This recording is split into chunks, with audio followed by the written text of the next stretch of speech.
Honorable Président de l'Assemblée nationale. Silence, s'il vous plaît. Silence, s'il vous plaît.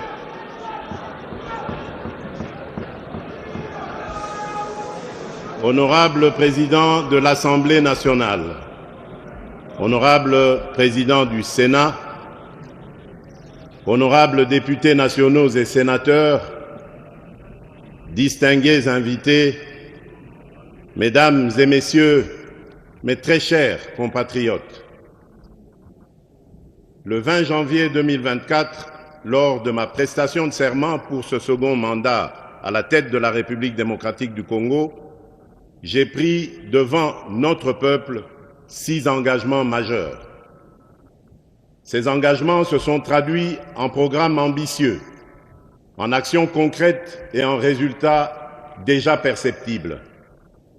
C'est donc en toute solennité et responsabilité que je m'adresse à vous aujourd'hui, afin de dresser le bilan de l'année 2024.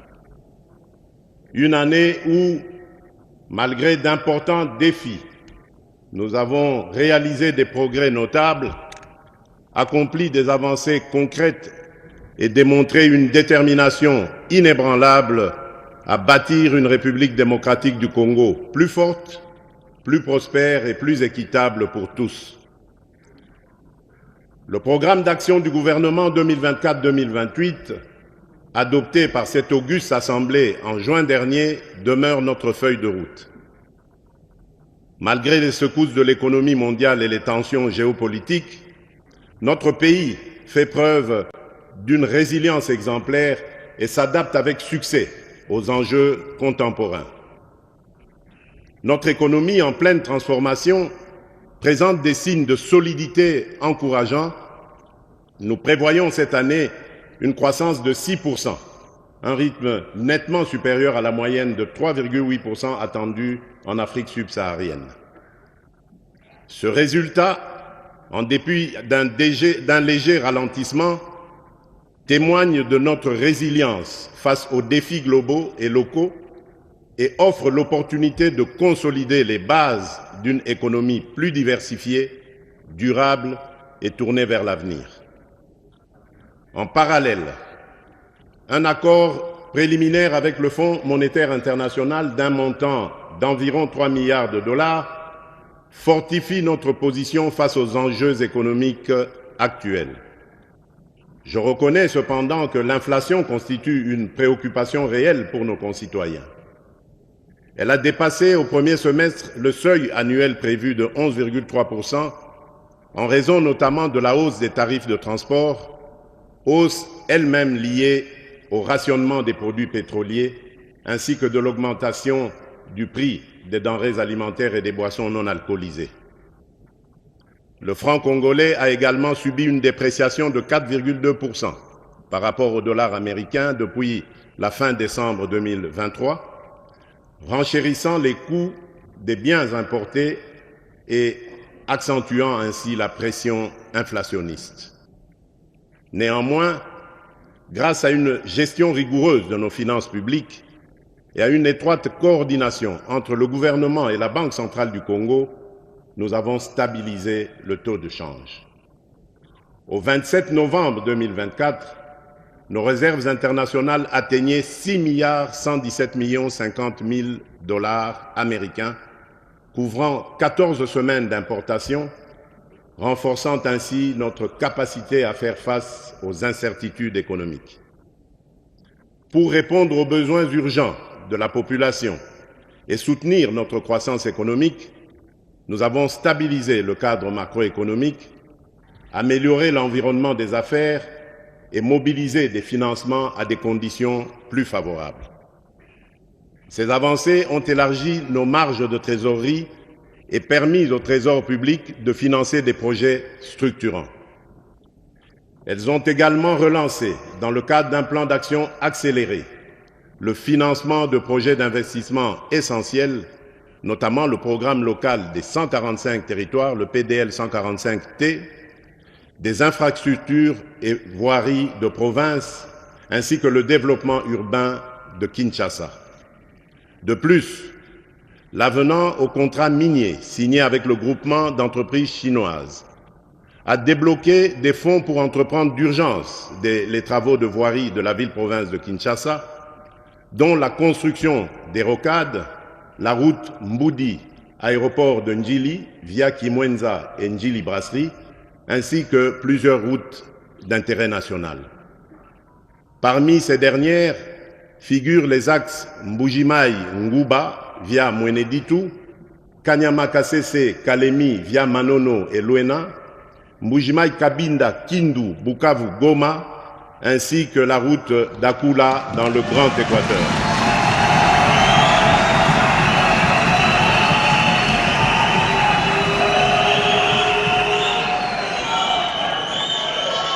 Cet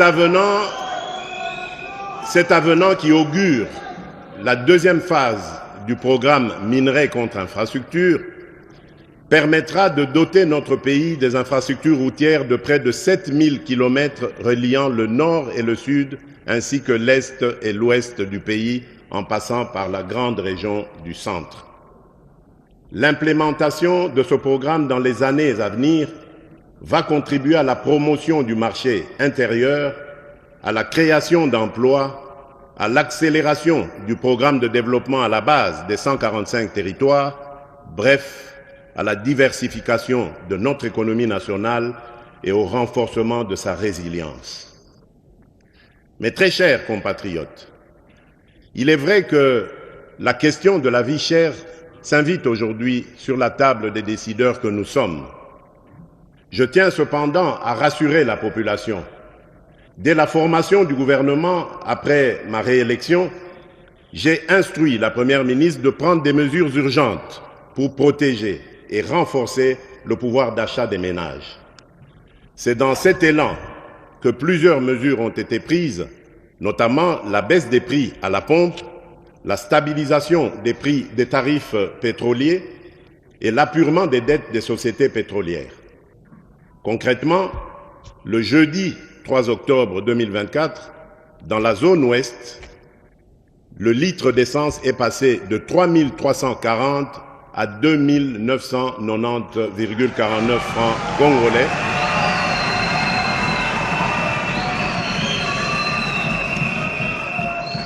Et celui du gazoil est passé de 3 435 à 2 979,73 francs congolais. Ces ajustements représentent une diminution de 10% sur l'essence et de 13% sur le gazoil, soit une baisse moyenne d'environ 12% sur l'ensemble des produits. Les répercussions sont déjà visibles. D'une part, la consommation de carburant chez SEP Congo a bondi de 45 000 m3 par mois en moyenne à 60 000 m3, soit une hausse de 33%. D'autre part, transporteurs locaux, motocyclistes et chauffeurs de taxi réalisent désormais des économies substantielles sur leurs achats de carburant, tandis que les entreprises bénéficient d'une réduction de leurs dépenses en indemnités kilométriques, libérant ainsi des ressources pour d'autres projets. À la suite de cette baisse des produits pétroliers et dans cet élan visant à protéger et renforcer le pouvoir d'achat de notre population, le gouvernement a engagé des discussions avec les importateurs. Grâce à ces efforts conjugués, nous enregistrons aujourd'hui une baisse de 5 à 11% sur ces produits de base. Ce résultat témoigne de notre volonté inébranlable d'améliorer les conditions de vie de chaque Congolaise et de chaque Congolais. Par ailleurs, conscient du fait que notre pays ne produit pas de pétrole raffiné prêt à la consommation, j'ai instruit le gouvernement d'orienter sa politique d'approvisionnement vers les sources les plus avantageuses afin de garantir un accès durable et compétitif à l'énergie. Ainsi aussi, pour alléger le fardeau économique qui pèse sur nos concitoyens, sur mes instructions, le gouvernement a suspendu la taxe sur la valeur ajoutée, la TVA, et réduit les taux des droits et taxes et redevances sur 8 produits alimentaires de première nécessité. Par cette action, l'État a choisi de renoncer à une part de ses revenus afin de soutenir directement des millions de Congolais qui consomment ces denrées chaque jour. Ce geste a pour but principal d'alléger le coût de la vie et de favoriser le bien-être de nos concitoyens. Dans un tout autre registre, je voudrais dire particulièrement aux Quinoises et aux Quinois que je partage avec vous la préoccupation des embouteillages quotidiens qui compliquent les déplacements dans la ville.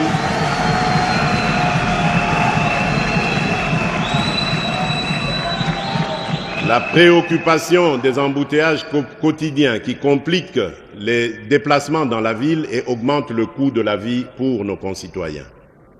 J'ai instruit le gouvernement de procéder à une évaluation approfondie des mesures existantes et de proposer dans les jours à venir des améliorations ou ajustements significatifs pour remédier à cette situation.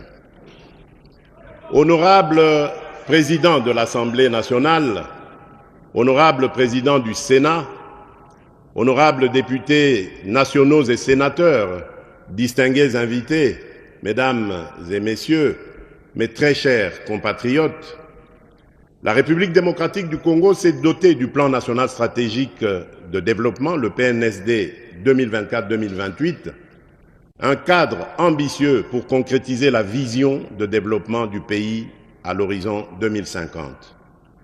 Cette vision repose sur la valorisation des immenses potentiels de nos secteurs extractifs et agricoles, avec pour objectif de bâtir une économie diversifiée, inclusive et résiliente. Au cœur de cette transformation, le secteur agricole joue un rôle central. Garantir la souveraineté alimentaire, réduire la pauvreté, créer des emplois et renforcer la stabilité macroéconomique. L'agriculture devient ainsi le levier stratégique pour convertir nos richesses naturelles en prospérité durable, permettant enfin au sol de prendre sa revanche sur le sous-sol. Malgré des atouts exceptionnels, près de 80 millions d'hectares de terres arables, une diversité climatique remarquable et l'un des réseaux hydrographiques les plus denses au monde, notre pays peine à révéler pleinement son potentiel agricole.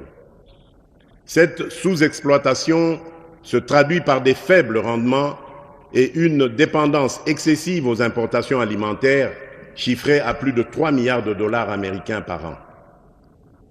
Les conflits armés dans le nord Kivu, le sud Kivu, l'Ituri, le Mai-Ndombe, le Kwilu et le Kwango, combinés à l'accès limité au financement, aux intrants agricoles et à des infrastructures insuffisantes, entravent profondément les chaînes d'approvisionnement et la production locale.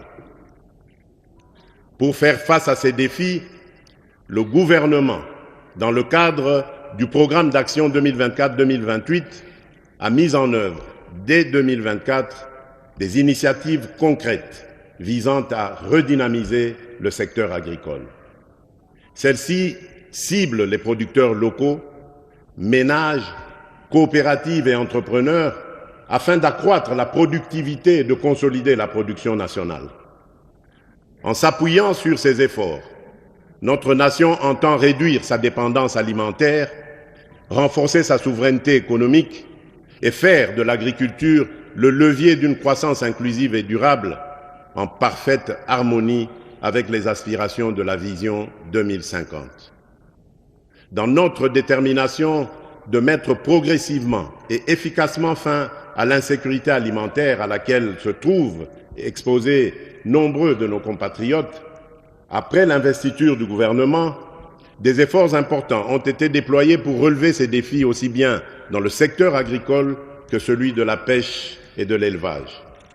S'agissant de l'agriculture, pour la saison en cours lancée par le gouvernement, il importe de retenir que des agriculteurs ont bénéficié entre autres de 350 tracteurs pour la mécanisation et d'1,5 million de lots de matériel aratoire, de 5 millions de tonnes de semences, de 37 millions de mètres linéaires de boutures de manioc, de 500 tonnes de fertilisants minéraux et de 70 séchoirs à énergie solaire pour maïs.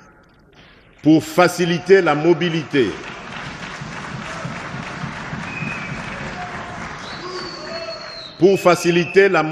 des techniciens et moniteurs agricoles, des motos et des vélos ont été remis afin d'assurer un meilleur encadrement des agriculteurs.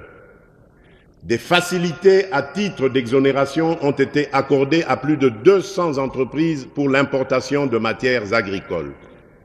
Dans ce même élan de soutenir davantage le développement du secteur agricole, il y a lieu de noter que pour la première fois, à travers la loi de finances 2025 que je vais promulguer dans quelques jours, les crédits alloués à l'agriculture sont accrus et maintenus au-dessus de 11% du budget national, bien au-delà de l'objectif fixé dans le cadre des accords de Maputo. Cet accroissement substantiel de l'allocation des financements publics en faveur du secteur agricole témoigne de notre engagement sans faille à créer les conditions nécessaires au développement de ce secteur hautement stratégique pour notre souveraineté. En octobre 2024, dans le cadre de notre coopération avec la Banque africaine de développement, nous avons lancé, par l'entremise du Fonds social de la République démocratique du Congo, le FSRDC, le programme de transformation de l'agriculture, le PTA-RDC, bénéficiant d'un financement de 6,6 milliards de dollars américains sur 10 ans. En outre, avec le soutien financier de la Banque mondiale, je salue la mise en place du Registre national des agriculteurs, l'opérationnalisation d'un système d'assurance agricole face aux risques récurrents, ainsi que l'appui offert à plus de 30 000 ménages agricoles en matière d'accès aux semences et aux équipements aratoires dans le cadre du Programme national de développement agricole, le PNDA. Honorable Président de l'Assemblée nationale, Honorable Président du Sénat, honorables députés nationaux et sénateurs, distingués invités, mesdames et messieurs, mes très chers compatriotes, ces interventions mises en œuvre grâce aux ressources externes fournies par ces deux partenaires multilatéraux ainsi que d'autres acteurs, notamment les agences du système des Nations Unies et des partenaires bilatéraux, revêtent une importance cruciale. Elles répondent à la situation particulière de notre pays, en particulier dans les zones gravement affectées par les ravages des guerres et des conflits, ainsi que dans les provinces sévèrement touchées par l'insécurité alimentaire. Dans cette dynamique de redressement et de développement agricole, des initiatives concrètes et prometteuses sont en cours. Ces efforts s'appuient également sur des expériences réussies, telles que celles menées par le service national à Kanyamakasese, dans la province du Haut-Lomami, qui illustrent le potentiel d'une approche intégrée et collaborative pour renforcer la production agricole nationale. Lors de ma récente visite à Kanyamakasese, j'ai pu mesurer l'ampleur des progrès réalisés. Sur ce site, près de 5000 hectares de maïs ont été emblavés durant la campagne agricole en cours et seront récoltés dès le début de 2025. Avec un rendement prévu de 5 tonnes par hectare, c'est environ 25 000 tonnes de maïs qui s'ajouteront aux 2500 tonnes déjà entreposées. De plus, le cheptel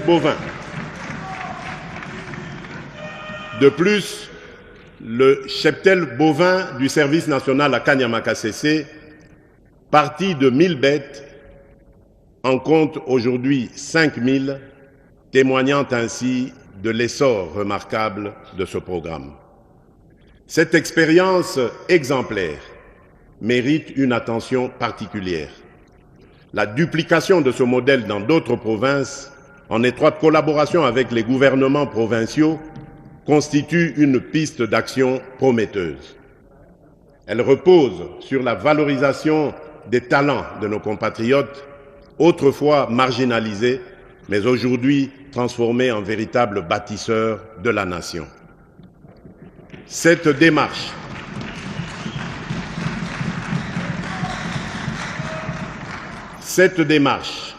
adaptée aux spécificités de chaque région, appelle à une mise en œuvre urgente pour maximiser son impact et répondre efficacement aux défis de notre agriculture. Dans cette même perspective, le gouvernement, avec le concours de mon cabinet, s'est engagé à amorcer la mise en œuvre de l'initiative de développement des agropoles à travers les 145 territoires du pays, ainsi que la promotion des parcs agro-industriels. Ces projets stratégiques, complémentaires aux pôles de développement agro-pastoraux, visent à accélérer la transformation agricole nationale tout en renforçant les bases d'une économie diversifiée. Des travaux préliminaires, notamment la cartographie des sites et les préévaluations, ont déjà été réalisés. La prochaine étape consistera à finaliser les études de faisabilité technique qui sont sur le point d'être lancées. Par ailleurs, le partenariat public-privé sera mobilisé de manière active pour garantir la réussite de ces initiatives. En toute urgence, ces efforts doivent s'appuyer sur un cadre légal et des mesures d'accompagnement adaptées au secteur agricole afin de garantir leur mise en œuvre et leur pérennisation. Concrètement, il s'agit de la promulgation d'ici fin mai 2025 de la loi agricole et de la loi semencière, ainsi que de leurs mesures d'application, de l'établissement du cadastre agricole et des plans d'aménagement et d'affectation des terres, de l'opérationnalisation du Fonds national d'entretien des voies navigables et ferroviaires, de la mise en place d'une base de données unique recensant tous les acteurs du secteur agricole, du renforcement de la coordination grâce à une cohérence accrue entre les projets et programmes agricoles et une synergie renforcée avec les secteurs connexes pour plus d'efficacité et d'efficience. Ainsi, je consacre l'année 2025 au parachèvement de ces réformes afin que la gouvernance agricole permette enfin à ce secteur de libérer pleinement son potentiel. L'autosuffisance alimentaire ne doit plus être un simple slogan, mais devenir une réalité. Nous en avons les moyens.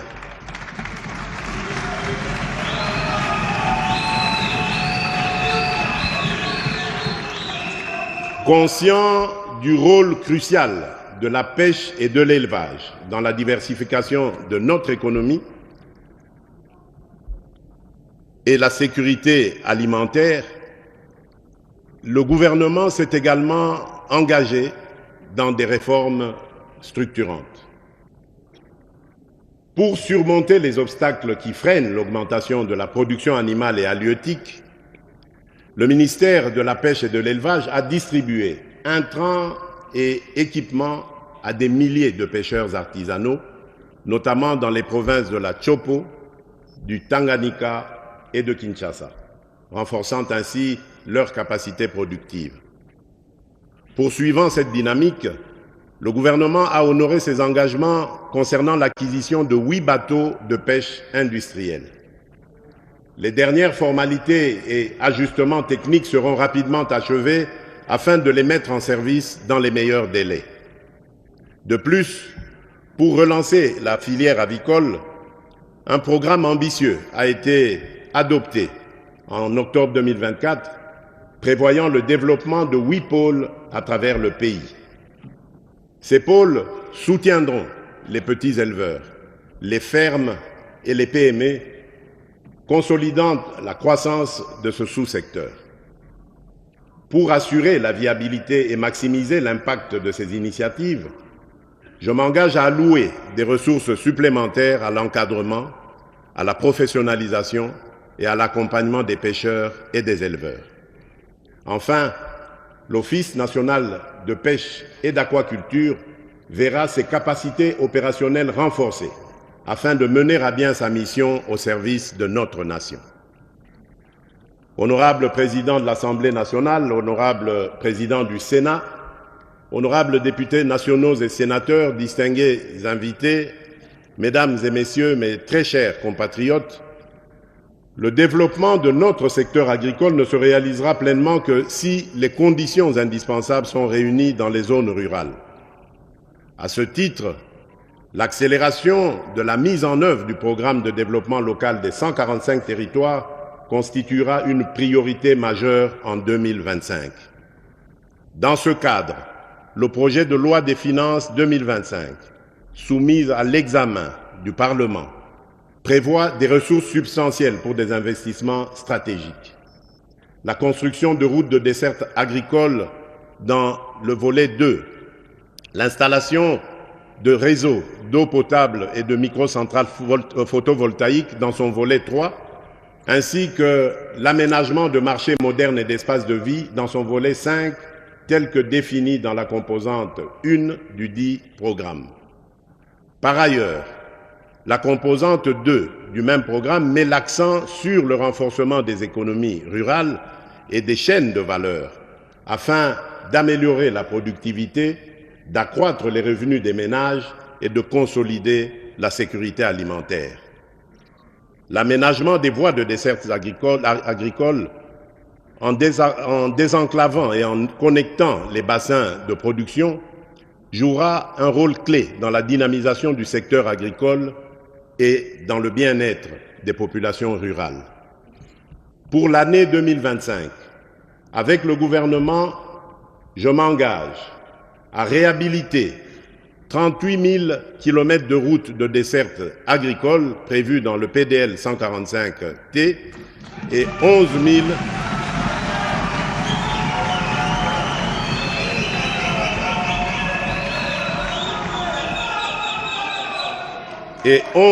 423 km de routes prioritaires supplémentaires en un an, en déployant des brigades routières dans chaque province pour un entretien régulier.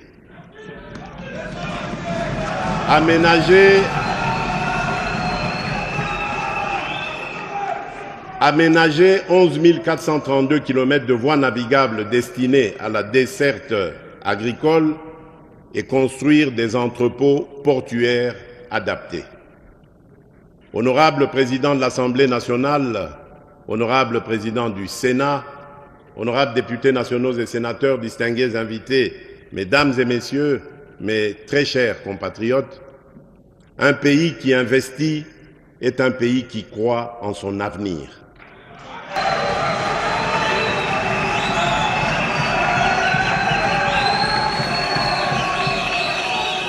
La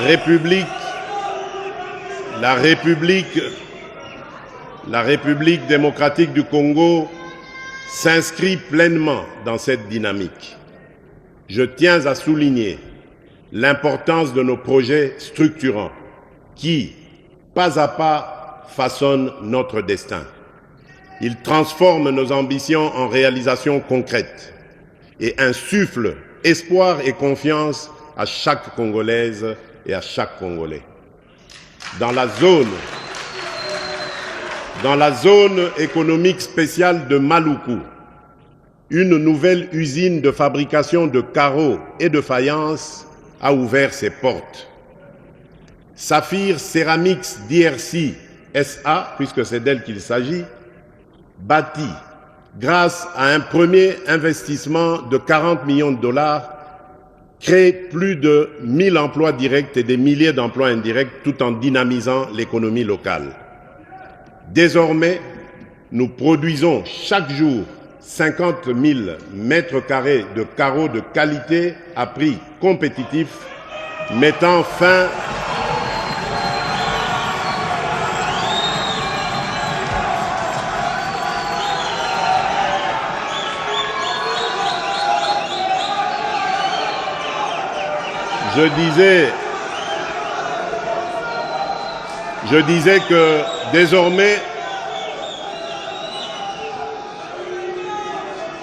Je disais que désormais, nous produisons... D'accord. Désormais, nous produisons chaque jour 50 000 mètres carrés de carreaux de qualité à prix compétitif, mettant fin à l'importation et renforçant...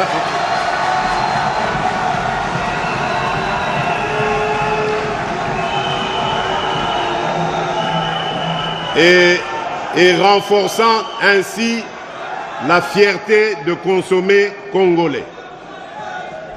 À proximité de là, Varom Beverages RDC SARL, franchise de Pepsi Cola, a lancé la production de boissons gazeuses avec une capacité de 1,2 million de bouteilles par jour. Un premier investissement de 66 millions de dollars, bientôt suivi d'une seconde phase de 46 millions de dollars dans les 6 prochains mois, a permis de créer 530 emplois à ce jour. Cette nouvelle unité génère non seulement des emplois et des recettes fiscales, mais nourrit également la fierté de consommer des produits made in Congo. Et que dire de la relance de la mine de zinc de Kipushi par Kiko?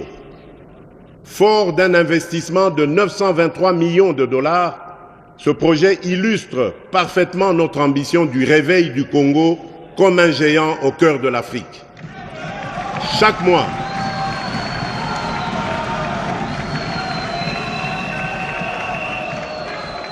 chaque mois, 45 000 tonnes de concentré de zinc sont produites, soit 540 000 tonnes par an, faisant de Kipushi la plus grande mine de zinc d'Afrique et l'une des plus modernes du monde. Plus de 900 emplois directs ont déjà été créés, avec une masse salariale annuelle avoisinant 48 millions de dollars, et des projets de transformation locale du zinc sont en cours, ajoutant encore plus de valeur et d'opportunités. Ce ne sont là que quelques exemples de projets qui fleurissent aux 4 coins du pays. Des routes, des ponts, des écoles, des hôpitaux, sans oublier la modernisation de nos aéroports, Bangboka aujourd'hui et bientôt Kolwezi, Mbujimai, Kananga, Bunia, ainsi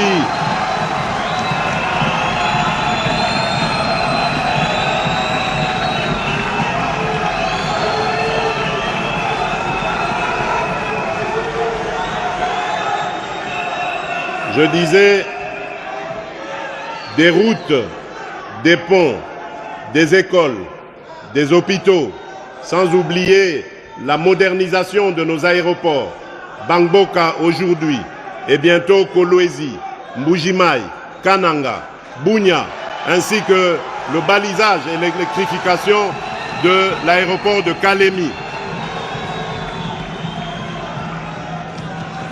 La République démocratique du Congo est un immense chantier, un pays en mouvement qui se construit un avenir radieux. Mesdames et messieurs, ce n'est que le début. Notre belle République démocratique du Congo poursuit sa marche en avant et l'avenir nous réserve encore de nombreux succès et autant de raisons d'être fiers.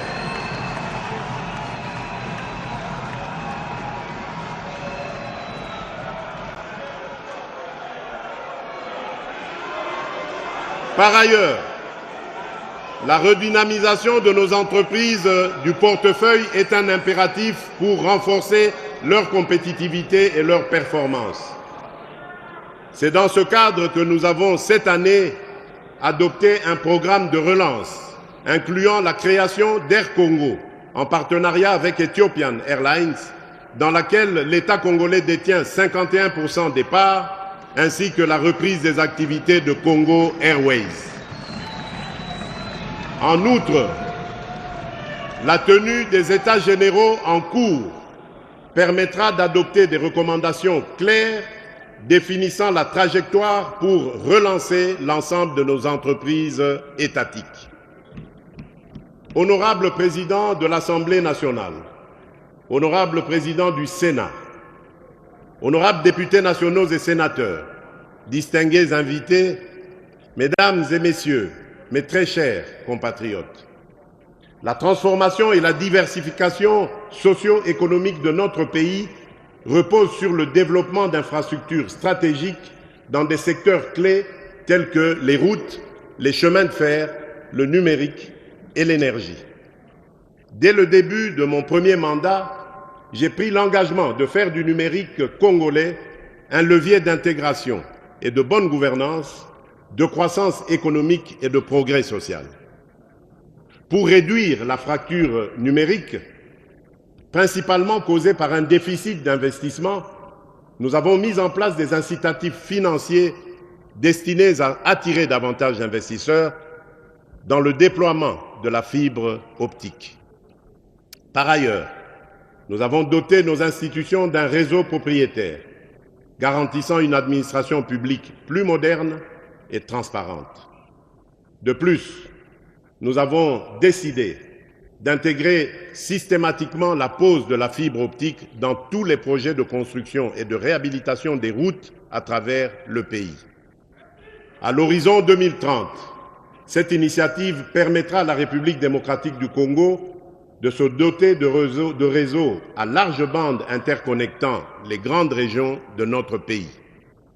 S'agissant de l'énergie, notre croissance économique durable exige un accès fiable, abordable et pérenne à cette ressource. Elle demeure le moteur de la transformation des matières premières, le socle de l'innovation technologique et un facteur clé de la compétitivité de nos entreprises. En 2024, nous avons franchi d'importantes étapes dans ce domaine. Parmi ces réalisations, nous retenons l'achèvement des travaux de réhabilitation du groupe G25 de la centrale hydroélectrique Dinga 2, qui devrait produire 1,2 million de mégawattheures supplémentaires, la poursuite de la mise en œuvre du plan directeur 2024-2028 de la SNEL SA, avec la réhabilitation de la ligne en courant continu Inga-Kolwezi, des stations de conversion et des parcs de production. À terme, la capacité de transit passera de 600 MW à 800 MW d'ici début 2025 et à 1105 MW d'ici 2028. La poursuite des travaux et d'extension de la centrale hydroélectrique de la Lungoudi par l'ajout d'un second module de 4 MW qui permettra d'augmenter la capacité de production de 2 MW à 6 MW d'ici octobre 2026, améliorant ainsi l'alimentation en électricité de la ville de Chikapa et l'accès à l'eau potable pour ses habitants. La finalisation des travaux d'électrification dans les localités de Maïdi, Ngeba, Malanga et Katogota ont permis de connecter de nouveaux foyers, transformant le quotidien de milliers de personnes. Les travaux d'installation de nouvelles cabines ainsi que ceux de la remise à niveau du poste de Funa vont permettre de densifier le réseau de la SNEL, impactant directement 62 758 ménages, soit plus de 500 000 personnes, et contribuant à réduire la consommation du bois énergie. Le programme de densification des réseaux électriques du secteur privé au nord et sud Kivu, malgré un contexte sécuritaire difficile dans les agglomérations de Butembo, Beni, Lubero, Rutshuru, Nyiragongo et Goma, a permis d'alimenter 26 000 ménages et petites et moyennes entreprises, soit environ 210 000 personnes. Le démarrage des travaux de réhabilitation sur les groupes G23, G24 et G26 de la centrale Dinga 2 permettra à terme de produire 2 millions de mégawattheures supplémentaires pour soutenir la demande croissante et améliorer la desserte. La mise en charge des lignes de transport et réseaux de distribution de la centrale de Tubi-Tubidi et la centrale de Mouvo pour l'électrification des villes, des agglomérations de Boya, Miabi, Katende, Lusanga, Kabea-Kamwanga et amélioration de la desserte dans la ville de Mbujimaï. la mise en œuvre de 50 projets d'électrification rurale avec Anser, avec un budget à hauteur de 89 millions de dollars. Ces projets permettront de connecter plus de 47 400 ménages et d'alimenter des activités à usage productif d'énergie ainsi que d'autres activités économiques. 9 projets de construction de centrales solaires sont en cours d'exécution à Bongandanga, Bassankusu, la périphérie de Mbujimaï, la périphérie de Kananga, Uvira, Luebo, Chilenge, Katanda et Mweka. La fin des travaux est prévue pour cette fin d'année 2024. Une capacité de 13,7 MW crête va bénéficier à 205 500 ménages. 26 projets de construction de centrales solaires enregistrent des taux d'exécution appréciables et pourront être potentiellement livrés au premier et deuxième trimestre 2025. Ces projets sont localisés dans les territoires respectifs de Lusambo, de Ngandajika, de Lodja, de Lubao, de Kabeakamwanga, de Mweneditu, de Kabare, de Bulungu, de Kasongolunda, de Dibaya, de Kapanga, de Inongo, de Miabi, de Tchela, de Buta, de Walungu, la périphérie de Kinshasa, Masisi, Banalia, Kabinda, Luiza, Demba, Bondo, Walikale, Bosobolo et Idiofa.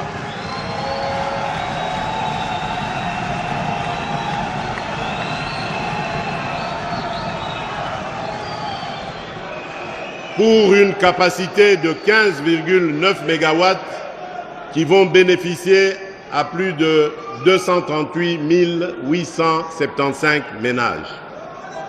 En matière de desserte en eau, le bilan de l'année 2024 est porteur de progrès significatifs. En milieu semi-urbain, les projets d'alimentation en eau potable et d'assainissement à Kasangulu, Lissala, Chikapa ont permis à près de 1,3 million de personnes d'accéder à des services essentiels. En milieu urbain, à Kinshasa, Lubumbashi et Matadi, les efforts déployés ont offert l'accès à l'eau potable à plus de 3,1 millions de personnes. À Kinshasa, la mise en service du module 2 de l'usine de traitement d'eau d'Ozone, avec une capacité de 110 000 m3 par jour, a permis d'étendre l'accès à l'eau potable à 1,8 million de personnes supplémentaires. Ces avancées marquent des étapes cruciales vers l'amélioration des conditions de vie de nos populations et renforcent notre engagement à garantir un accès équitable aux ressources essentielles. Honorable Président de l'Assemblée nationale, Honorable Président du Sénat, honorables députés et sénateurs, distingués invités, Mesdames et Messieurs, mes très chers compatriotes, la modernisation de la fonction publique demeure un pilier essentiel de nos réformes pour renforcer la gouvernance et améliorer l'efficacité de l'administration publique. C'est un enjeu crucial pour répondre aux attentes de nos citoyens et accompagner les priorités nationales. Un État fort et prospère repose sur des hommes et des femmes intègres, porteurs d'un sens élevé du devoir. La qualité de ces ressources humaines est le socle de son efficacité, car c'est à travers elles que l'État agit, inspire le respect et se rend utile.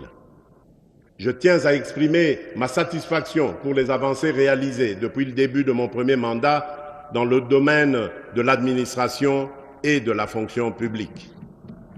Parmi les progrès significatifs, je citerai l'identification biométrique des fonctionnaires, qui a permis pour la première fois dans l'histoire de notre pays de publier des annuaires alphabétiques et numériques des agents des services centraux et des divisions urbaines de Kinshasa. Cette initiative, qui s'étendra à toutes les catégories socio-professionnelles, vise une meilleure maîtrise des effectifs et de la masse salariale, tout en éliminant les doublons les agents fictifs et les abus qui saignent nos finances publiques depuis des décennies. La rationalisation des services publics, avec la fixation progressive de cadres et structures organiques pour supprimer les chevauchements et les conflits d'attribution, optimisant ainsi leur fonctionnement, la fluidification des départs à la retraite, soutenue par un nouveau système de sécurité sociale attractif et efficace. Plus de 10 900 départs à la retraite ont été enregistrés durant le premier quinquennat, avec une programmation d'au moins 10 000 départs annuels. Cette démarche apporte dignité et reconnaissance aux anciens serviteurs de l'État. L'alignement des fonctionnaires non mécanisés, grâce auquel plus de 171 000 agents, parfois en service depuis plusieurs décennies, ont été intégrés au système de paie. L'amélioration des conditions socio-professionnelles par le renforcement du dialogue, la discipline, la dématérialisation des procédures, les promotions en grade, la refonte du cadre juridique et l'amélioration progressive des salaires et des conditions de travail. Ces réformes traduisent notre engagement à bâtir une administration structurée, capable d'offrir des services publics de qualité. La prochaine étape consistera à mettre en place une nouvelle politique salariale, juste et équitable, garantissant à chaque agent, où qu'il se trouve, un salaire digne et en adéquation avec sa catégorie d'emploi et ses mérites. Aucune discrimination, aucune inégalité manifeste ne devra subsister. Honorable Président de l'Assemblée nationale, Honorable Président du Sénat, honorables députés nationaux et sénateurs, distingués invités, mesdames et messieurs, mes très chers compatriotes. Depuis le lancement officiel de la couverture santé universelle, le 5 septembre 2023, avec un premier paquet de soins consacré à la gratuité de la prise en charge des femmes enceintes et des nouveau-nés, le gouvernement a poursuivi sa mise en œuvre en 2024. À l'aide de fonds propres et du soutien de partenaires, près de 57 millions de dollars ont été alloués pour démarrer ce programme à Kinshasa et dans le Congo central.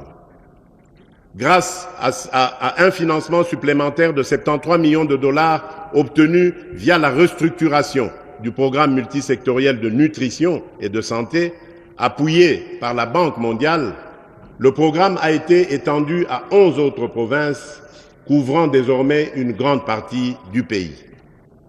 La revue de la première année de gratuité des accouchements révèle des résultats très encourageants.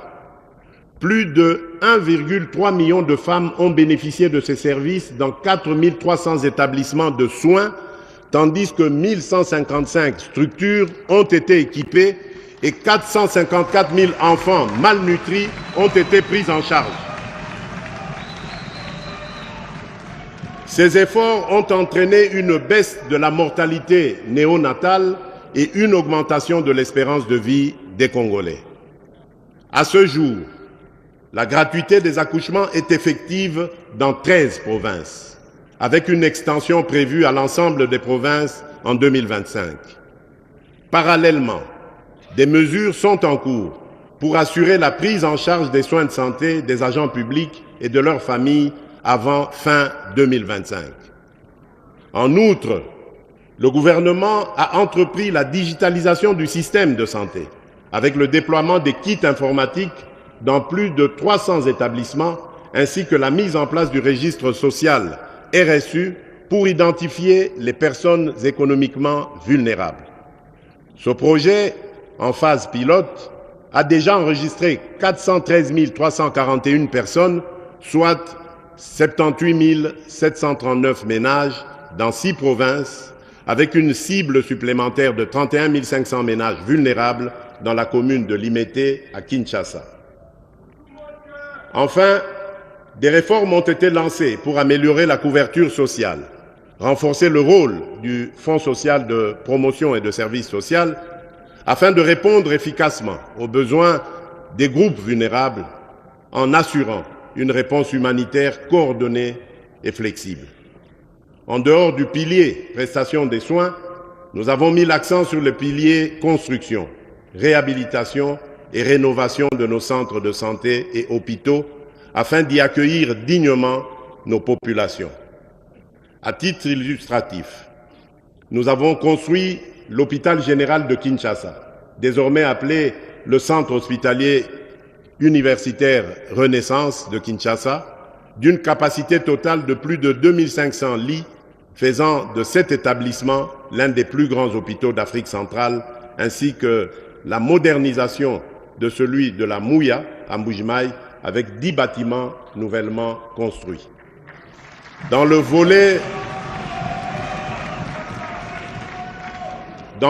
réhabilitation, nous avons rénové et modernisé l'hôpital Jason Sendoué de Lubumbashi, entre autres. De plus, dans le cadre du programme de développement local des 145 territoires, nous avons déjà finalisé la construction de 300 centres de santé répartis sur toute l'étendue du territoire national, dont celui de Mutowa, en périphérie de la ville de Kalemi, déjà équipé, que j'ai personnellement réceptionné lors de mon itinérance dans la province de Tanganyika. Honorables députés nationaux et sénateurs, Mesdames et Messieurs, dans le cadre des efforts visant à garantir un accès équitable aux soins, une attention particulière est accordée aux personnes vivant avec handicap afin d'assurer leur inclusion et leur droit à des services de santé adaptés et de qualité.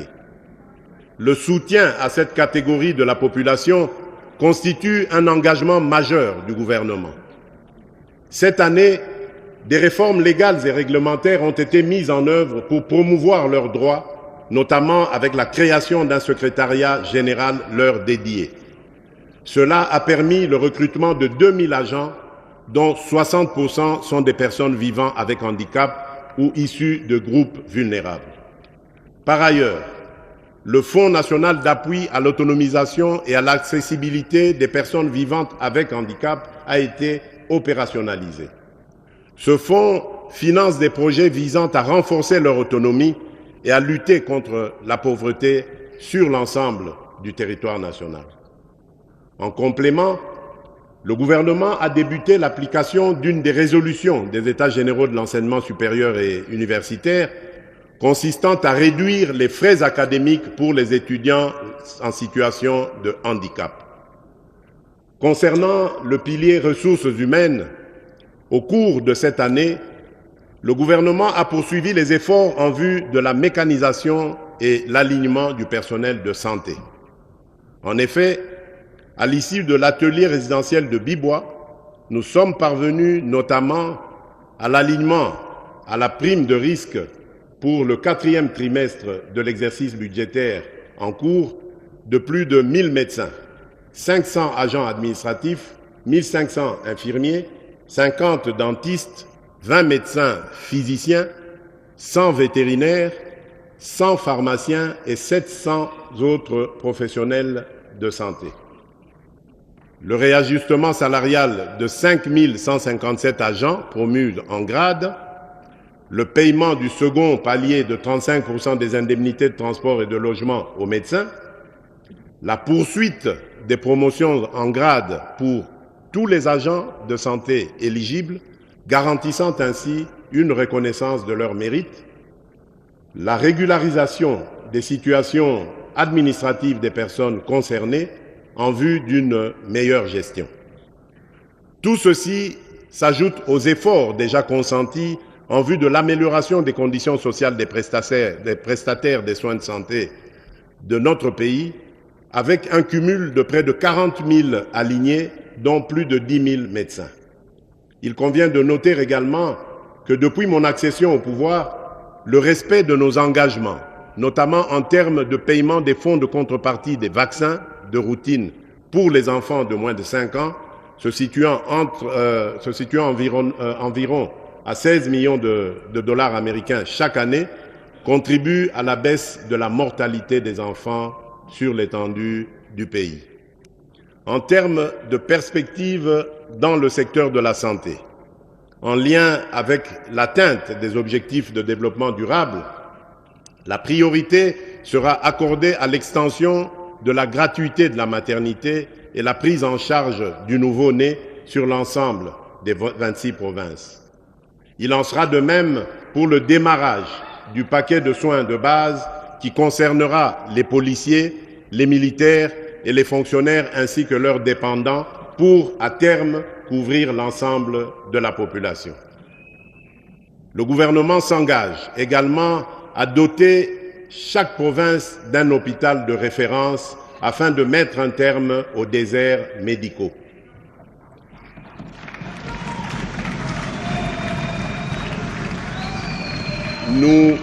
Nous poursuivrons nos efforts sans relâche pour construire un système de santé robuste et résilient, apte à prévenir, préparer et répondre efficacement aux grandes endémies et épidémies telles que le Mpox, le choléra, la tuberculose, le VIH-Sida, le paludisme, les fièvres hémorragiques virales, les infections respiratoires et plus récemment une maladie inconnue affectant la province du Kwango.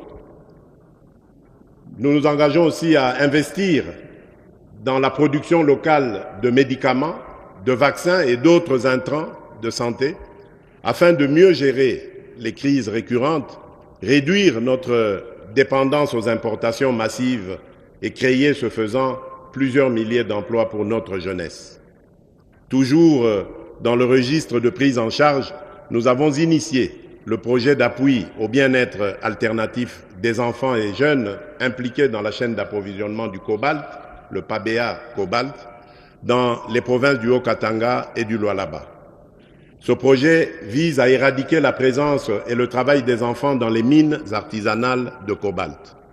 À ce jour, 13 587 enfants ont été réinsérés socialement sur les 16 845 identifiés en février 2022 dans les sites miniers artisanaux, soit un taux de réinsertion de plus de 80%. Honorable Président de l'Assemblée nationale, Honorable Président du Sénat, Honorables députés nationaux et sénateurs, distingués invités, Mesdames et Messieurs, mes très chers compatriotes, au-delà des préoccupations liées à la santé, la préservation de l'environnement s'impose comme une priorité stratégique indispensable à la qualité de vie des populations et à la pérennité des ressources naturelles. Les forêts, la biodiversité, les ressources minérales et hydriques figurent parmi les principaux atouts naturels de notre pays, conférant ainsi à la République démocratique du Congo un positionnement économique et géopolitique unique face aux crises environnementales mondiales.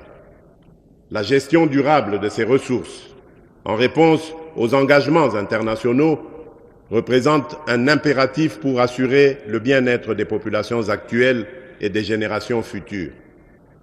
La nécessité de convertir ce potentiel en richesse réelle appelle à des efforts accrus et à l'abandon d'une vision limitée aux seules potentialités. Dans cette optique, des réformes significatives ont été engagées, notamment l'organisation des États généraux des forêts, dont les conclusions serviront de base à l'élaboration d'une politique forestière nationale et à l'actualisation du Code forestier.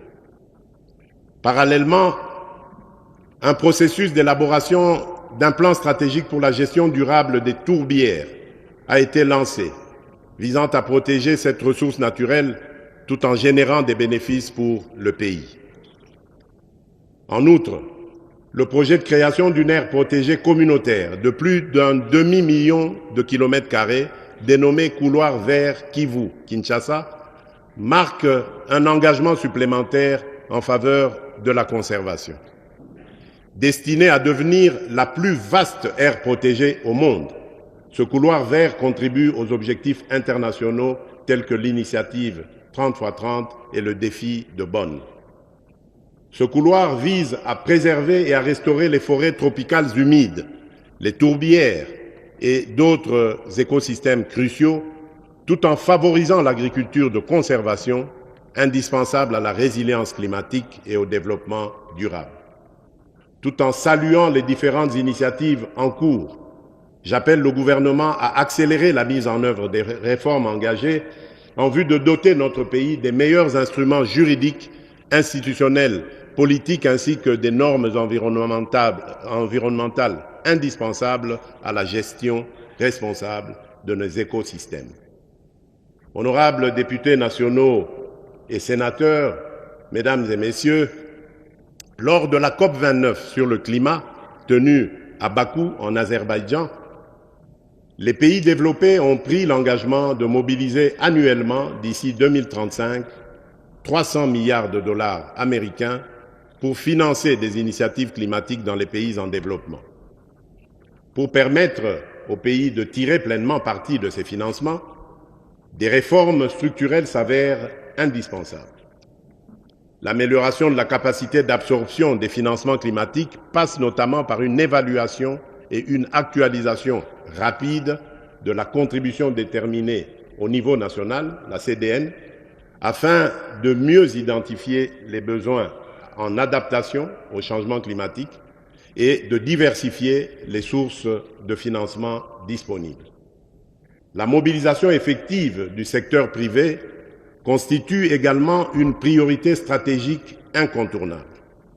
À cet effet, la République démocratique du Congo est appelée à initier des réformes visant à mettre en place des mécanismes stratégiques et juridiques pour la gestion des risques climatiques et le verdissement du système financier congolais. Ces efforts incluent la traçabilité budgétaire des financements climatiques ainsi qu'une participation active à la structuration et à la régulation du marché du carbone qui devient une nécessité absolue.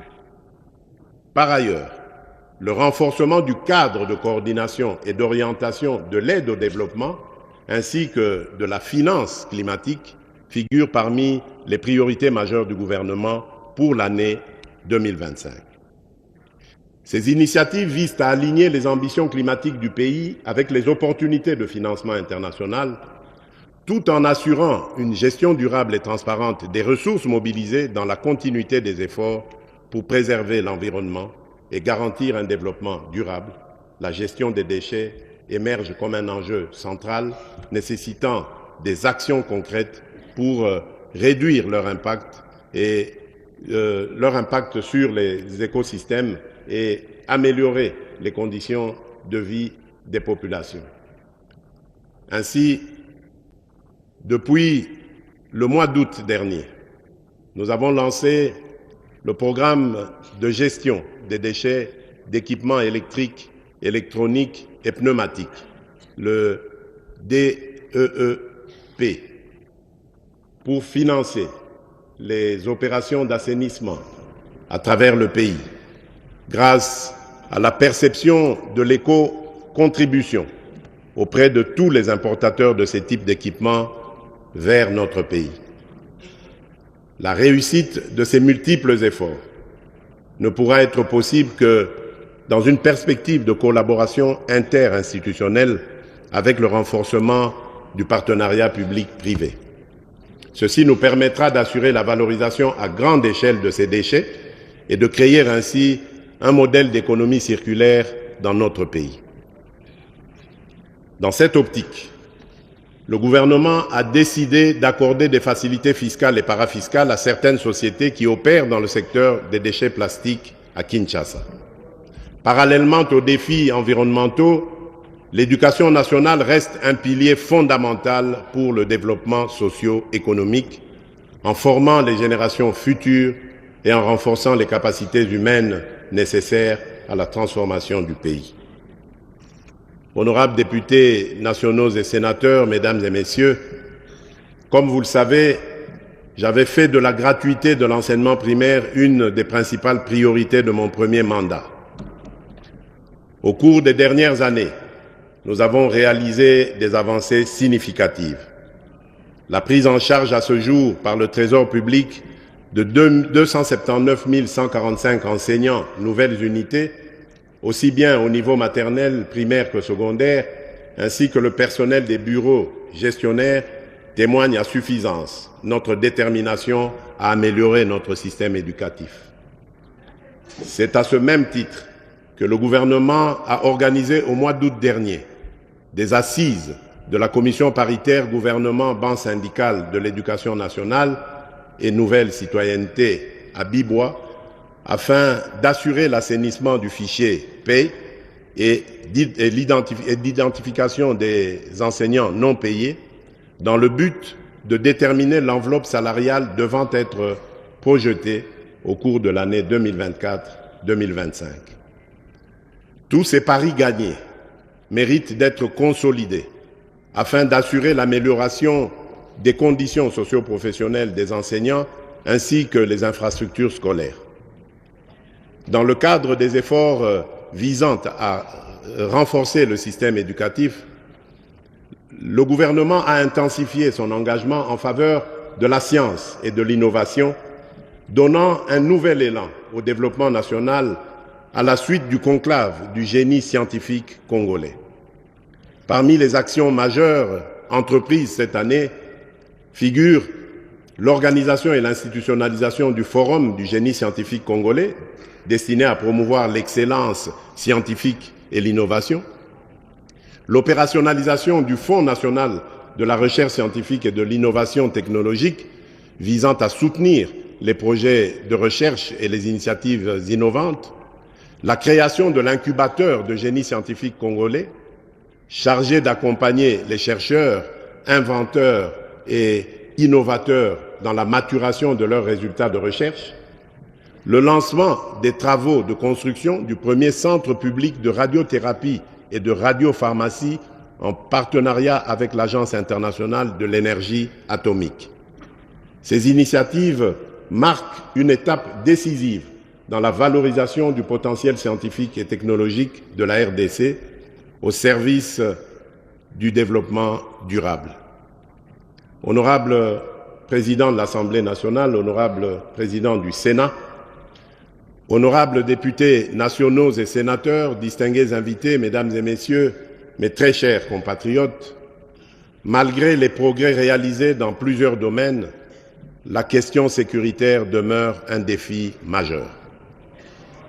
Notre pays reste confronté à des rébellions persistantes, dont l'agression de l'armée rwandaise et des terroristes du M23 qui entravent la stabilité nationale, le développement et l'amélioration des conditions de vie de nos concitoyens. Ces ennemis de la République continuent d'occuper une partie des territoires de Rutshuru, Masisi, Nyiragongo et Lubero, provoquant un afflux massif de déplacés internes. Aujourd'hui, près de 7 millions de Congolais vivent loin de leur foyer, faisant de notre pays l'un des pays les plus touchés au monde par ce drame humanitaire. Je tiens à réaffirmer que nos efforts pour leur porter assistance et protection ne faibliront pas. Grâce à la détermination de nos forces armées et au soutien de la communauté de développement de l'Afrique australe, la SADC, nous avons repoussé les agresseurs et leurs supplétifs qui comptaient sur une victoire facile et immédiate.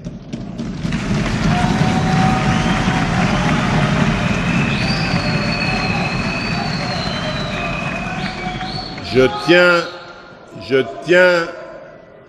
tiens à exprimer ma profonde gratitude au président João Manuel Gonçalves Lourenço de la République d'Angola pour son engagement résolu en tant que médiateur dans la quête de la paix à l'est de notre pays.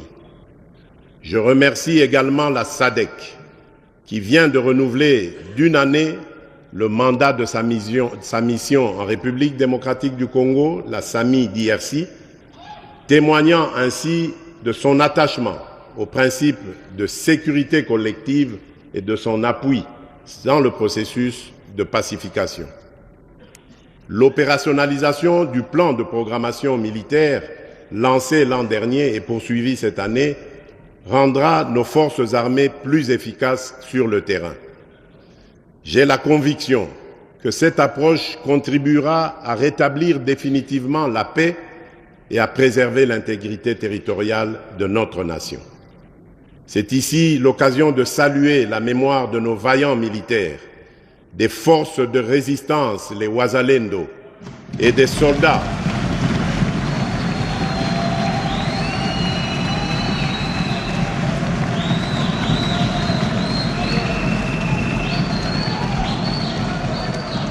C'est ici l'occasion de saluer la mémoire de nos vaillants militaires, des forces de résistance, les Wazalendo, et des soldats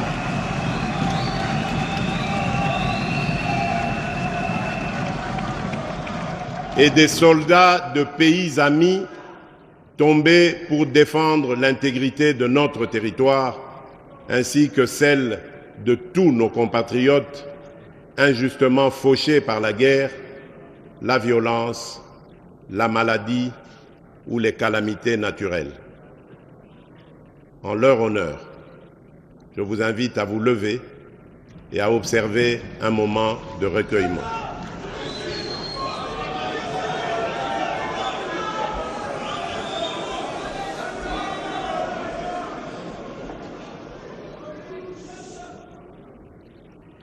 Merci.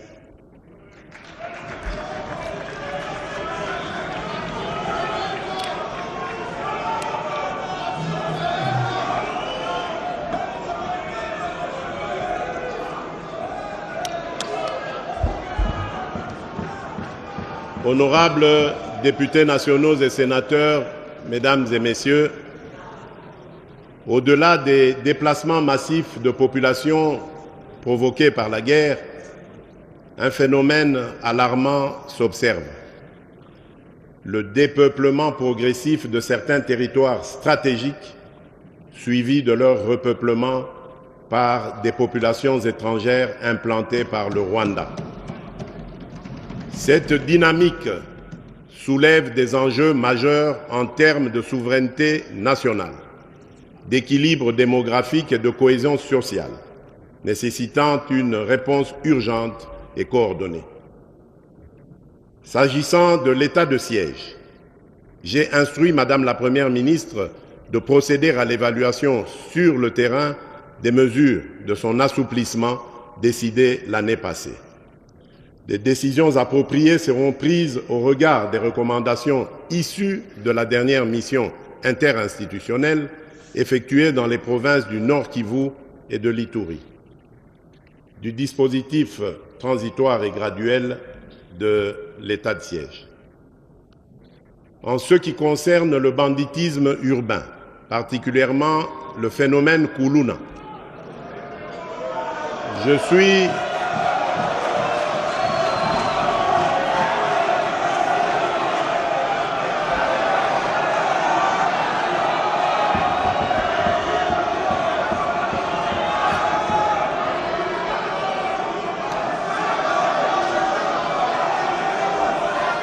En ce qui concerne le banditisme urbain, particulièrement le phénomène Kuluna, je suis fermement convaincu que, outre le renforcement des moyens des services de sécurité, il est essentiel d'adopter rapidement des mécanismes efficaces de réinsertion pour les jeunes désœuvrés. Une plus grande rigueur dans la répression des actes criminels en conformité avec notre législation s'avère également primordiale. À cet effet,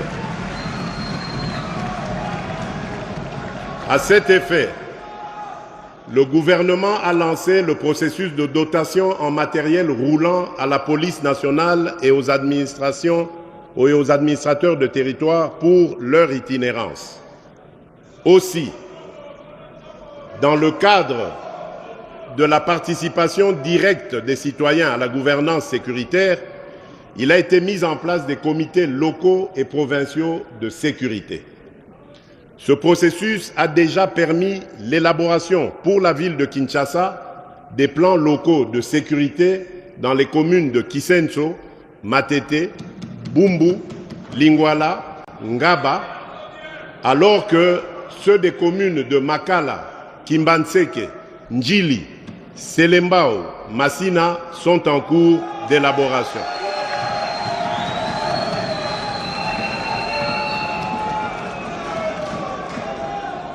Il en sera de même pour les autres villes de la République. Une expérience inspirante a été mise en œuvre à Kanyamakasese, où les Kuluna ont été transformés en bâtisseurs. Au lieu de les considérer uniquement comme des criminels, le gouvernement a choisi d'engager ces jeunes dans des projets de développement communautaire. En les intégrant dans des initiatives constructives, nous avons non seulement réduit la criminalité, mais également redonné un sens à leur vie en leur offrant des opportunités de travail et de réinsertion sociale. Toutefois, l'État restera intraitable face à ceux qui tourneront le dos aux opportunités de réinsertion sociale offertes.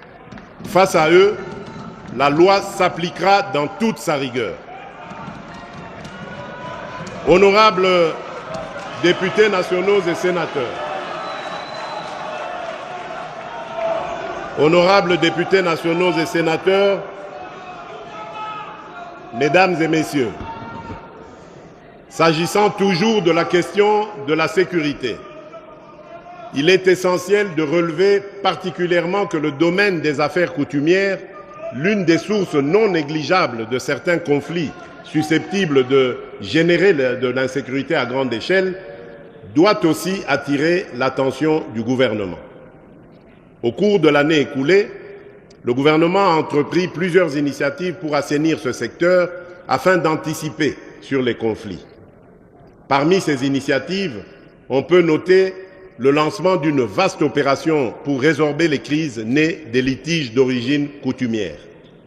Une politique nationale de prévention et de règlement des conflits coutumiers a été validée le 13 octobre 2024, marquant le début des réformes importantes, y compris le renouvellement des commissions consultatives de règlement des conflits coutumiers à travers le pays.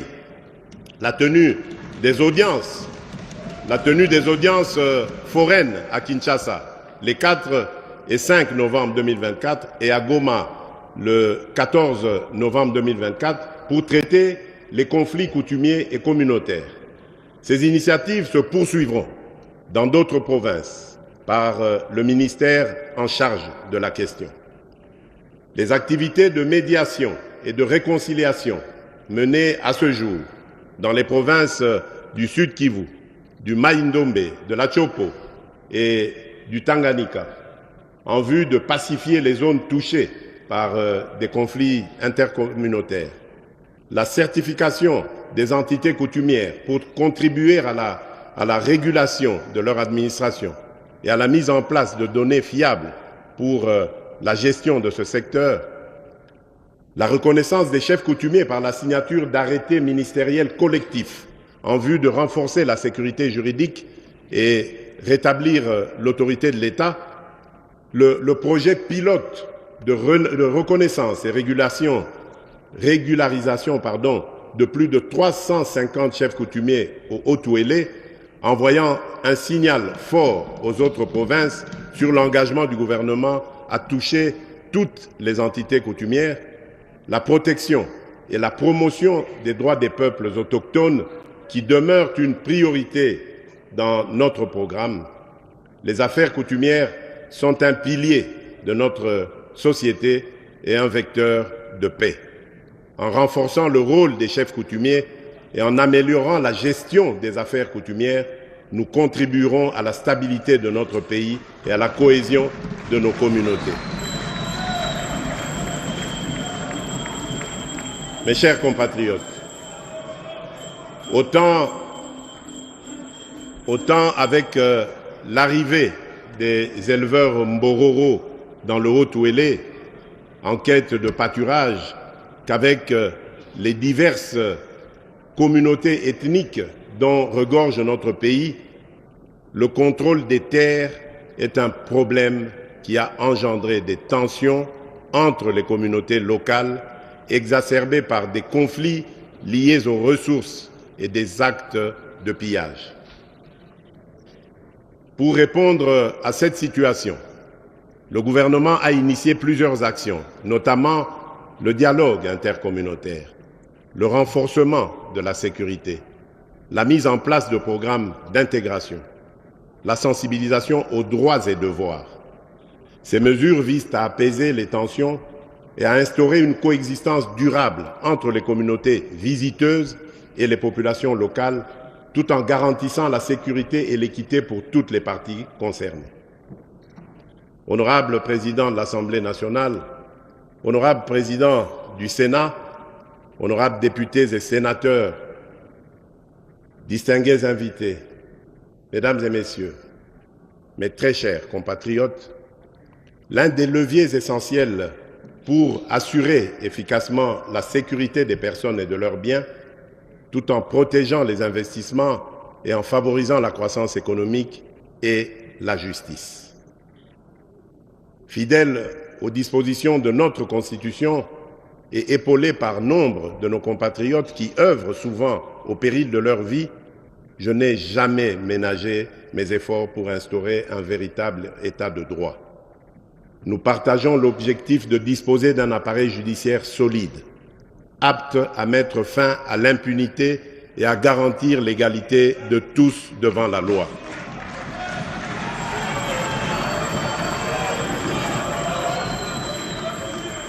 Conscient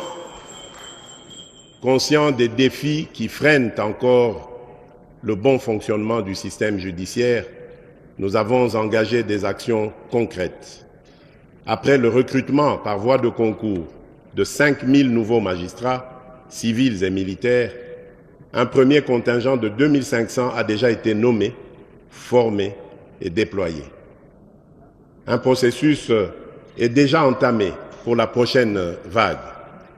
Face à l'ampleur des enjeux et dans le but de fédérer tous les acteurs autour de notre quête d'un véritable état de droit, nous avons soutenu la réorganisation des états généraux de la justice.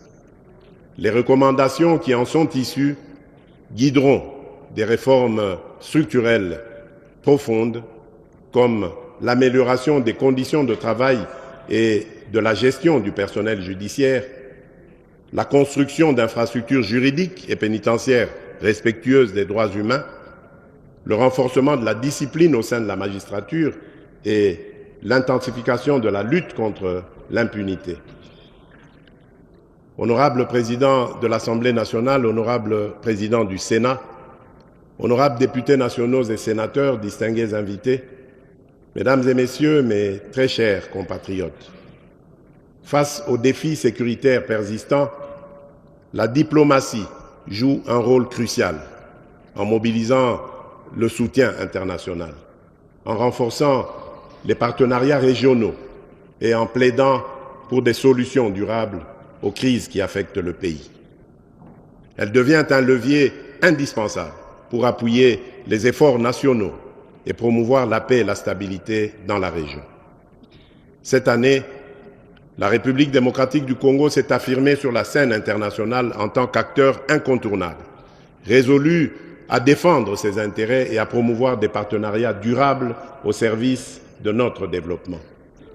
L'année 2024 a été marquée par des avancées diplomatiques majeures pour la direction du président Félix Tshisekedi, excusez mon humilité,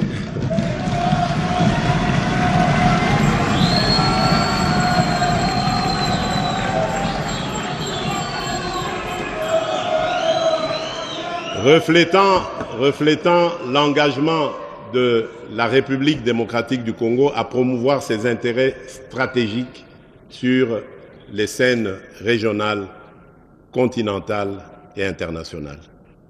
Notre élection au Conseil des droits de l'homme des Nations Unies, suivie de notre candidature imminente au Conseil de sécurité comme membre non permanent, témoigne de la reconnaissance internationale de notre engagement pour la paix et les droits humains et nous offre une tribune privilégiée pour promouvoir et défendre les droits humains.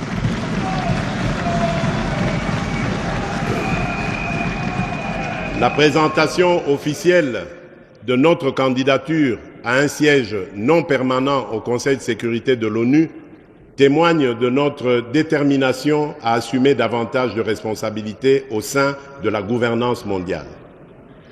Notre adhésion au Conseil de paix et de sécurité de l'Union africaine a renforcé la position stratégique de la République démocratique du Congo dans la résolution des conflits africains. En ce qui concerne la MONUSCO, l'adoption d'un plan progressif de retrait priorisant le Sud Kivu, le Tanganyika et l'Ituri marque une nouvelle étape pour une sécurité nationale pleinement assurée. Au Tchad, la médiation conduite par notre pays a favorisé un processus électoral inclusif et le retour des opposants politiques, consolidant ainsi notre rôle de catalyseur de paix en Afrique.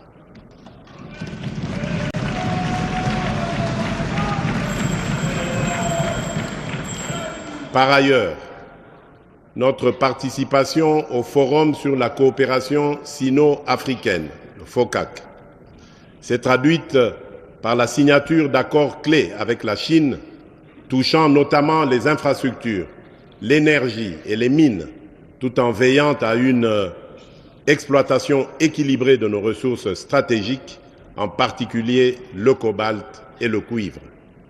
Enfin, la conclusion d'un protocole d'accord multilatéral pour le développement du corridor de Lobito, reliant la République démocratique du Congo, l'Angola et la Zambie, ouvrira de nouvelles perspectives de connectivité régionale et stimulera nos échanges économiques. Ces accomplissements ne sont pas de simples distinctions. Ils reflètent notre ambition de participer activement à la construction d'un monde plus juste et plus solidaire. Nos partenariats militaires avec les Nations Unies, notamment à travers la MONUSCO, visent à garantir une transition sécuritaire ordonnée et durable. Par ailleurs, la présidence congolaise du Conseil de paix et de sécurité de l'Union africaine a permis de plaider pour une vision panafricaine de paix et de solidarité. Honorable président de l'Assemblée nationale, honorable président du Sénat, honorables députés nationaux et sénateurs réunis en congrès, mes chers compatriotes, dans le cadre des efforts pour renforcer la cohésion sociale et promouvoir le développement humain, les secteurs de la culture, du genre, de la jeunesse, des sports et du tourisme occupent une place essentielle parce que contribuant à l'épanouissement des citoyens et à la valorisation des richesses de notre pays. En inscrivant la création de plus d'emplois en priorité de mes engagements pour le second quinquennat, mon ambition était d'ouvrir très largement le champ d'opportunités à la main-d'œuvre locale, essentiellement composée de jeunes. Pour ainsi atteindre ce noble objectif, samen tafelen, daar kan ik enorm van genieten. En we staan er als Bourgondiërs. Il y a lieu de noter la mécanisation de plusieurs jeunes parmi les agents nouvellement alignés à la paye en 2024 dans le cadre du programme de rajeunissement de l'administration publique et de la magistrature. Conscient du rôle que doit jouer davantage cette jeunesse en faveur du développement de notre pays et au regard des enjeux de l'heure, j'avais résolu de requalifier les attributions du ministère lui dédiées en ministère de la jeunesse et de l'éveil patriotique. Loin d'être une simple indication, cette attribution exprime ma volonté de donner à la jeunesse la place qui est la sienne, notamment dans la préservation de l'intégrité territoriale et le respect des droits des citoyens. Chers jeunes, dire non aux sollicitations des ennemis de notre nation, dénoncer des complices de la souffrance imposée à notre peuple par nos agresseurs et barrer la route aux manipulateurs, c'est ça même le sens de l'éveil patriotique.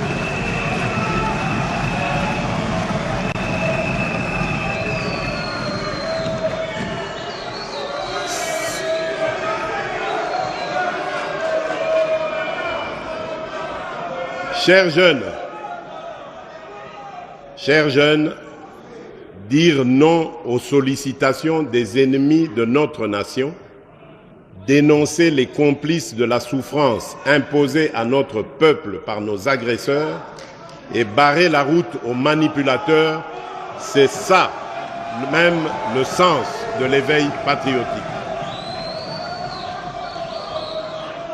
Cette année est aussi celle qui nous a servi, au-delà des contraintes, à accentuer notre engagement pour l'éducation des jeunes à travers le sport.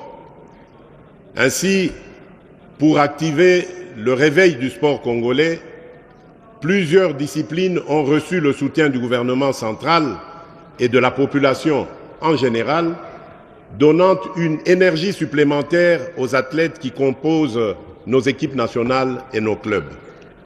Comment ne pas évoquer les exploits sportifs de nos équipes nationales, de nos clubs, de nos compatriotes porte-étendards du pays sur l'échiquier national et international qui se sont distingués, autant par leur réussite collective que leur performance individuelle, faisant briller les couleurs de notre drapeau national. En obtenant des instances internationales, l'organisation à Kinshasa de plusieurs compétitions régionales, comme la 26e édition du championnat d'Afrique des Nations de handball senior dames, nous avons obtenu l'inscription de notre pays sur la liste des nations africaines aux grandes ambitions sportives. Pour assumer ces ambitions, nous avons poursuivi cette année les travaux de construction et de réhabilitation des infrastructures sportives dans quelques provinces du pays. L'inauguration prochaine du Centre culturel et artistique des pays d'Afrique centrale à Kinshasa, grâce à notre coopération avec la Chine, positionne le pays comme un hub régional de la créativité. Un espace dédié à l'expression, à la formation, à l'innovation et aux échanges entre créateurs de tous les pays de la sous-région et du continent dans son ensemble, ainsi que ceux de la diaspora. Mes chers compatriotes, depuis mon accession à la magistrature suprême, j'ai fait de la protection des droits de l'homme et de la lutte contre les violences basées sur le genre une priorité nationale. Cette année, malgré les tentatives de dénigrement de nos détracteurs visant à affaiblir notre position sur la scène internationale, des progrès significatifs ont été réalisés. Parmi les avancées concrètes figure l'installation de centres intégrés offrant les services multisectoriels pour une prise en charge holistique des victimes dans plusieurs provinces, l'actualisation de la base de données pour mieux documenter et traiter les cas d'abus, ainsi que la poursuite de la campagne « Tolérance zéro » contre les violences sexuelles et l'impunité.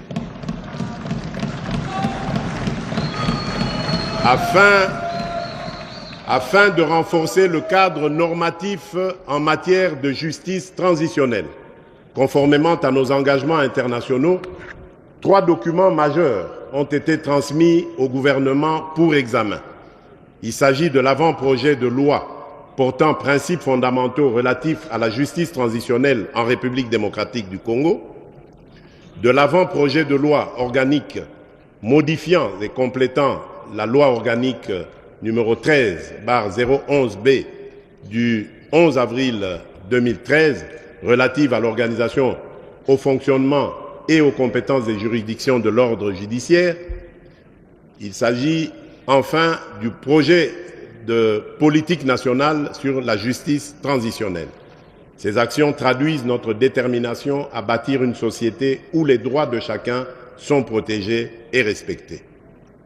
À propos de l'agenda de la résolution 1325 du Conseil de sécurité des Nations Unies sur les femmes, la paix et la sécurité, il est important de signifier que la République démocratique du Congo vient de finir l'élaboration du plan d'action national de la 3e génération qui constitue la mise en œuvre de la dite résolution.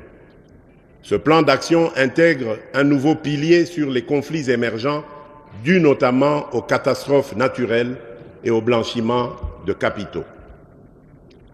Honorables députés nationaux et sénateurs, mesdames et messieurs, notre action sur le front étatique représente une avancée majeure pour la République démocratique du Congo. Trop longtemps, notre histoire a été racontée à travers les prismes de la guerre et de la souffrance. Aujourd'hui, nous affirmons notre droit à écrire notre propre récit, celui d'un peuple résilient, talentueux, riche de sa diversité et de ses innombrables opportunités. Nos médias, tant publics que privés, seront pleinement mobilisés pour accomplir cette mission. Le processus de modernisation entamé par la radio-télévision nationale congolaise et l'Agence congolaise de presse se poursuivra et s'étendra à toutes les 26 provinces de notre pays. Par ailleurs, avec le réseau national de télécommunications par satellite, le RENATELSAT, nous finaliserons la transition vers la télévision numérique terrestre, ouvrant ainsi une nouvelle ère de diffusion moderne et accessible à tous. Nous devons continuer à investir dans notre jeunesse, en lui enseignant les fondamentaux qui façonnent notre nation, le patriotisme, la richesse de notre patrimoine culturel et la conscience de nos potentialités. Ce sont ces jeunes,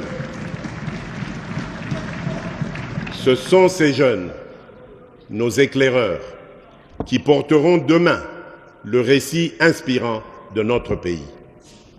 Par ailleurs, face à la menace croissante des fake news, nous poursuivrons la mise en œuvre des réformes du secteur des médias et de la communication, conformément à l'agenda établi lors des États généraux de la communication et des médias. L'Union nationale de la presse du Congo, revitalisée, et le Conseil supérieur de l'audiovisuel et de la communication, le CESAC, travailleront ensemble pour garantir un paysage médiatique professionnel, libre et démocratique. Enfin, le front médiatique s'harmonise avec les fronts diplomatiques, judiciaires et militaires pour protéger une image forte, positive et unifiée de notre pays. Nous restons fermement engagés, car maîtriser notre récit et notre image est une condition essentielle de notre souveraineté, de notre dignité et de notre prospérité collective.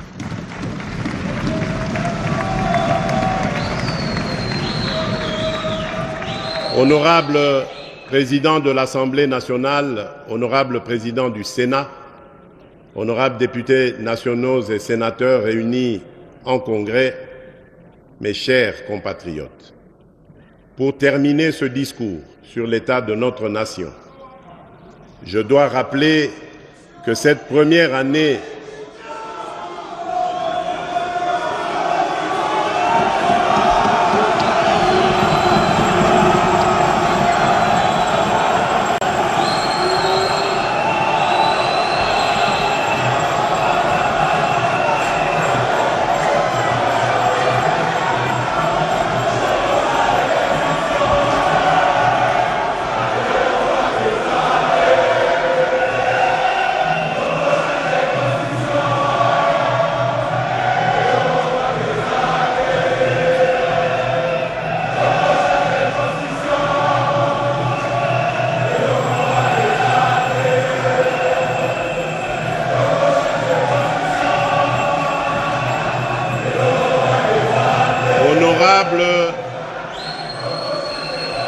Honorable Président de l'Assemblée nationale, Honorable Président du Sénat, Honorables députés et sénateurs réunis en congrès,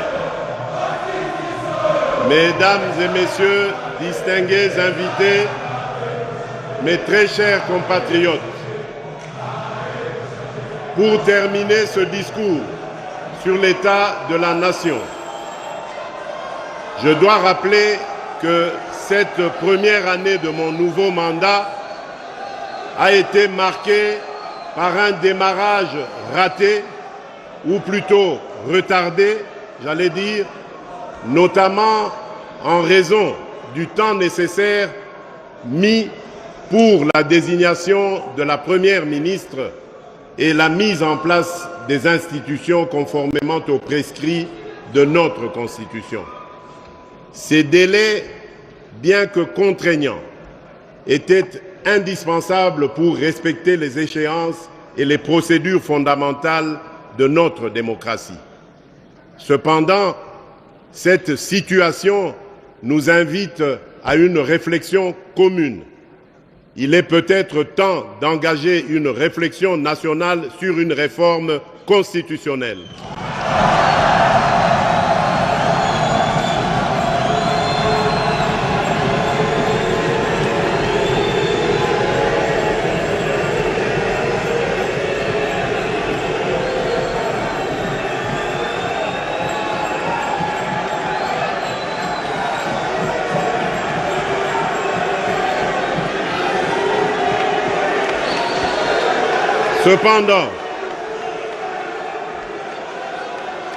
Cependant, cette situation nous invite à une réflexion commune.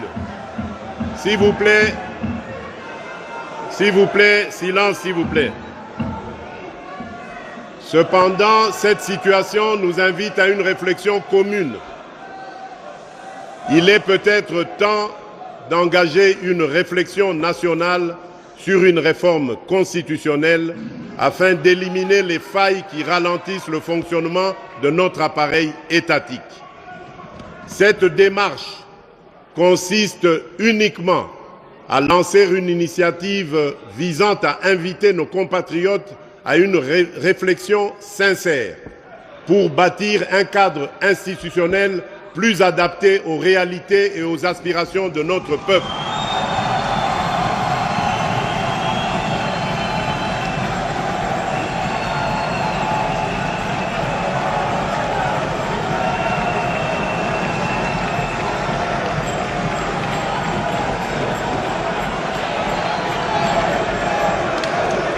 Je reste convaincu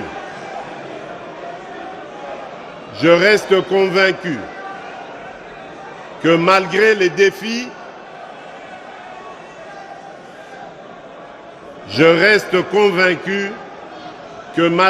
défis, unis, nous pouvons transformer nos potentialités en richesses réelles, nos faiblesses en force et notre diversité en un facteur de cohésion. À tous, je voudrais redire: tout est possible à celui qui rêve, ose et n'abandonne pas.